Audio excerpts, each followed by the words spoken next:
we are discussing a very important case of a work energy theorem for a motion along a curve.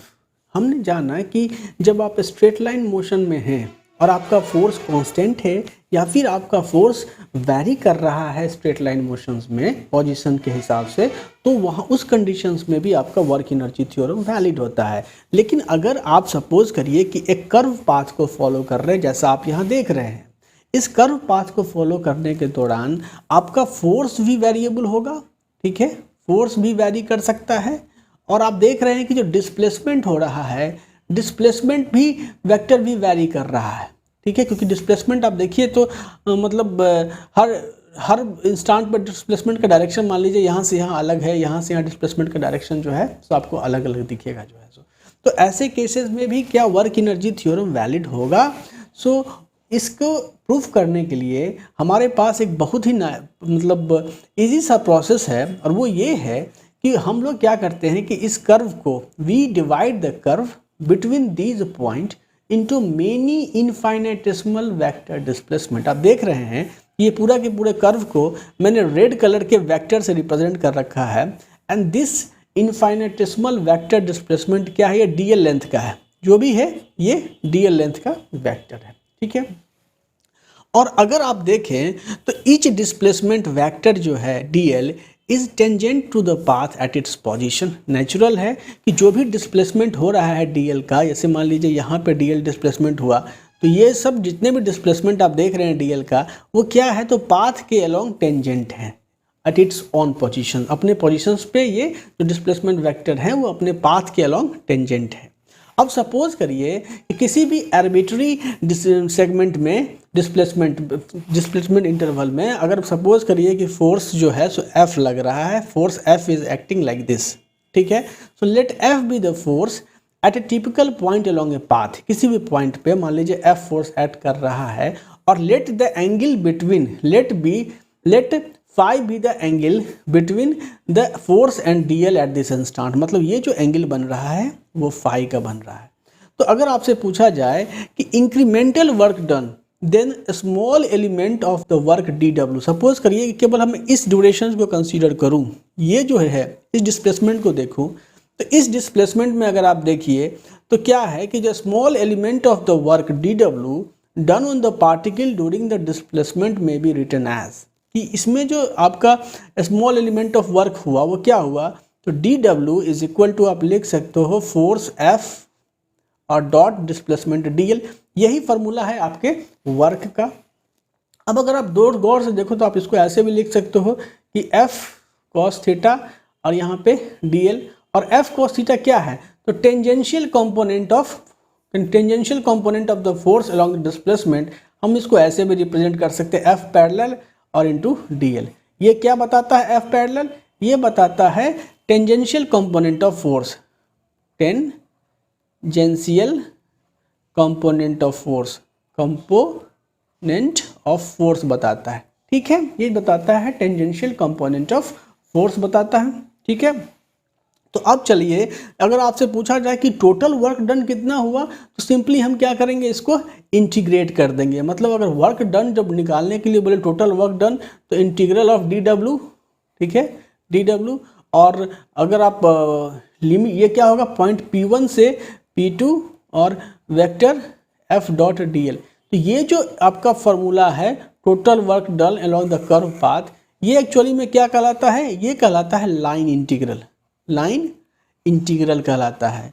और line integral का जब आप calculation करते हैं तो ये डिपेंड करता है हाउ द पाथ, मतलब जो मोशन हो रहा है, how the motion path very कर रहा है, मतलब कैसे वेरी कर रहा है मोशन का पाथ। और दूसरा चीज डिपेंड करता है कि how the force very along the path, how the force vary along the path। इन दोनों चीज़ पे जो है तो ये लाइन इंटीग्रल की वैल्यू डिपेंड करती है, टोटल वर्क की वैल्यू डिपेंड करती है। तो टोटल वर्क जब आप कैलकुलेट करेंगे तो ऐसे इसके केस में करेंगे। अब मैं ये कह रहा हूँ कि we can now show that the work energy theorems holds true even with the force and displacement, even with the varying force and displacement along a curved path। क्योंकि अगर आप देखिए कि इस छोटे से डिस्प्लेसमेंट में, ये जो डीएल डिस्प्लेसमेंट है, इस छोटे से डिस्प्लेसमेंट में अगर हम यहाँ पे देखते हैं कि the force is essentially constant over any given infinitesimal segment of length DL. इस छोटे से सेगमेंट में देखिए, और अगर डीएल की वैल्यू और छोटे करेंगे तो आप देखेंगे कि एक स्ट्रेट लाइन की तरह आपको दिखेगा। अल्टीमेटली आप कह सकते हो क्या चीज़ की जो मतलब ये जो है इस ड्यूरेशंस में जो फोर्स का वेरिएशन है, ये जो फोर्स लग रहा है एफ, इस ड्यूरेशन में फोर्स के वेरिएशंस को आप अप्रॉक्सीमेटली कांस्टेंट मान सकते हैं, क्योंकि एक इनफाइनेटेसिमल ड्यूरेशन का डिस्प्लेसमेंट है, उसमें फोर्स के ज़्यादा वैरी करने की गुंजाइश कम है। तो अगर इस डिस्प्लेसमेंट में फोर्स का वेरिएशन अगर मान लीजिए कांस्टेंट है तो आप लगा सकते हो kinetic energy theorem, work energy theorem sorry, आप लगा सकते हो work energy theorem, energy theorem, theorem for constant forces, for constant force. ठीक है, कांस्टेंट फोर्स का तो अप्लाई कर सकते हो, क्योंकि इस ड्यूरेशन में तो कम से कम फोर्स का वेरिएशन क्या है, कांस्टेंट, एसेंशियली कांस्टेंट है इस ड्यूरेशन में। तो जब इस ड्यूरेशन में फोर्स का वेरिएशन कांस्टेंट है तो जो इंक्रीमेंटल वर्क निकालोगे इस ड्यूरेशन में, work done by the force during the displacement DL is actually क्या होगा, work done by the force during displacement, during arbitrary displacement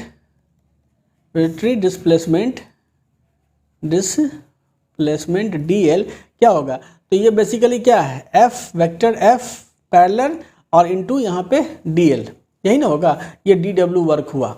और ये जो वर्क हुआ वो क्या हो गया, change in kinetic energy, D K change in kinetic energy during that very interval. ठीक है, वैसे ही करके हम हर इंटरवल का जो है सो मतलब हम चेंज इन काइनेटिक एनर्जी निकाल सकते हैं। So by adding the total, by adding the work done, the incremental work done in each small segment of displacement, each infinitesimal segment